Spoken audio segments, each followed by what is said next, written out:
How does a manager become the first coach in the entire 96-year history of the World Cup to lose his job after just one match? That is exactly what happened to Tunisia at this tournament. One game, 90 minutes, and the man in charge was gone. On the surface, it looks like blind panic, but the closer you look, the clearer it becomes that this was about far more than one bad night in Mexico. Let's start with the night itself. Sunday evening at the Monterrey Stadium in Guadalupe, Tunisia walked out for their opening Group F fixture against Sweden, and the game got away from them almost immediately. The final score was 5-1. The Swedes were sharp, direct, and clinical, and the Tunisian defense simply could not contain them. Yassine Ayari struck twice, with 2 long-range efforts on either side of the match. Alexander Isak added a goal and set up 2 more. Victor Gyökeres got on the score sheet, and substitute Matthias Svanberg finished things off late on. It was one of the heaviest defeats Tunisia have ever suffered at a World Cup. There was an extra sting in it too. Ayari, the man who scored that brace, has Tunisian heritage through his father. So one of the standout performers on the night was a player who could have lined up for the other side, putting 2 goals past the country tied to his own family. He kept his celebrations muted for the first, out of respect, which only underlined how personal the evening felt for the North Africans. Afterwards, Sabri Lamouchi faced the cameras and did not dress it up. He called the result painful, admitted his side had made far too many mistakes, and said they needed to react and show a better image of themselves.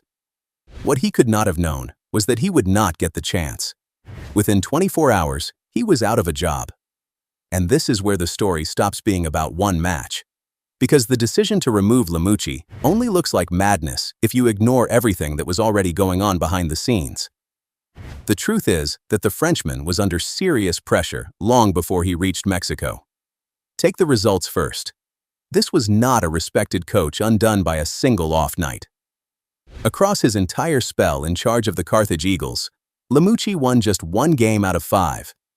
That solitary victory was a narrow 1-0 win over Haiti. The build-up to the tournament had set off the alarm bells, with the warm-up matches offering little reassurance. Tunisia lost to Austria, and then, in the fixture that really worried supporters, they were beaten 5-0 by Belgium.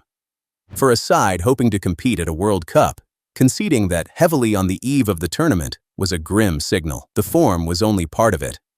The relationship inside the camp had been fraying as well, and you could see it play out live during the Sweden game. In the 72nd minute, with his team being pulled apart, the manager took off defender Jan Valeri. The Sheffield Wednesday player made no effort to hide his anger, walking off visibly frustrated with his own coach in front of the cameras.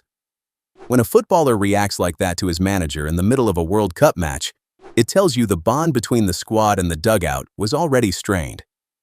Then there is the detail that, more than anything, captures how fragile things had become.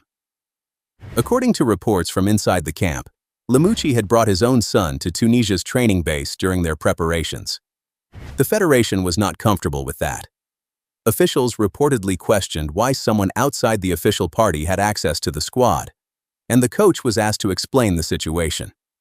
So before a single ball had been kicked at the tournament, the man in charge and the people who appointed him were already at odds. The players were restless, the hierarchy was uneasy, and the results were poor. Seen in that light, the Sweden defeat did not cause the sacking. It simply lit the fuse on something that had been building for weeks. It is worth pausing on just how rare this is, because the 54-year-old has now walked into the record books for all the wrong reasons. Coaches have been removed during World Cups before, but never this quickly. Back in 1998, Tunisia themselves dismissed Henrik Kasperczak after a poor start. Yet even then, he was given 2 matches before the axe fell. At that same tournament, South Korea parted ways with Cha Bum-kun following 2 defeats. And in 2018, Spain famously removed Julen Lopetegui just 2 days before the World Cup began, after he had agreed to take the Real Madrid job. But a manager sacked after only 1 game of a tournament? That had never happened. Lamouchi is the first. There is another layer to this as well, because the Frenchman is not even the first coach Tunisia have removed inside the past year. In January, the federation sacked Sami Trabelsi after the team crashed out of the Africa Cup of Nations against Mali. Lamouchi was the man brought in to replace him, signing a contract that was meant to run until 2028. In the end, he lasted around 5 months. This is a governing body that does not hesitate when it feels the situation has slipped beyond saving. So who do you turn to when you need to steady a sinking ship in the middle of a World Cup? Tunisia have gone for one of the most recognizable figures in the international game, Hervé Renard. Even if the name does not ring a bell, the image probably will. The silver-haired Frenchman in the crisp white shirt, pacing the technical area. Renard is writing a little history of his own, because this becomes his 3rd consecutive World Cup with a 3rd different nation, following Morocco in 2018 and Saudi Arabia in 2022. It is that Saudi campaign that should make Tunisia hopeful.